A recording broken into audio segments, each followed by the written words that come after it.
కేంద్ర మాజీ మంత్రి మేనకా గాంధీపై సుప్రీంకోర్టు తీవ్ర అసహనం వ్యక్తం చేసింది. వీధి సునకాలపై ఇచ్చిన తీర్పుపై మేనకా చేసిన విమర్శల్ని తీవ్రంగా పరిగణించిన సుప్రీంకోర్టు ఆమె కోర్టు ధిక్కారానికి పాల్పడ్డారని అభిప్రాయపడింది. వీధి సునకాల అంశంపై విచారణ చేపట్టిన సుప్రీం ధర్మాసనం ఎలాంటి ఆలోచన లేకుండా కేంద్ర మాజీ మంత్రి అందరిపై అన్ని రకాల వ్యాఖ్యలు చేశారని మండిపడింది. వీధి కుక్కల అంశంలో మేనకా గాంధీ ఓ పాడ్కాస్ట్లో చేసిన వ్యాఖ్యల పట్ల కోర్టు ఆచితూచి వ్యవహరించాలని ఆమె తరపు న్యాయవాది కోరారు. కానీ మేనకా గాంధీ ఎలాంటి వ్యాఖ్యలు చేశారో అడిగారని నిలదీసింది. ఆ సమయంలో ఆమె హావభావాల్ని గమనించారా అని మేనకా గాంధీ తరపు న్యాయవాదిని ధర్మాసనం ప్రశ్నించింది.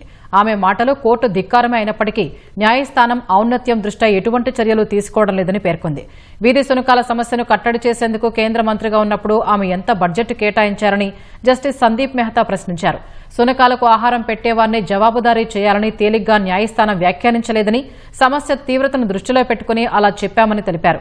తదుపరి విచారణను ఈ నెల 28కి వాయిదా వేశారు.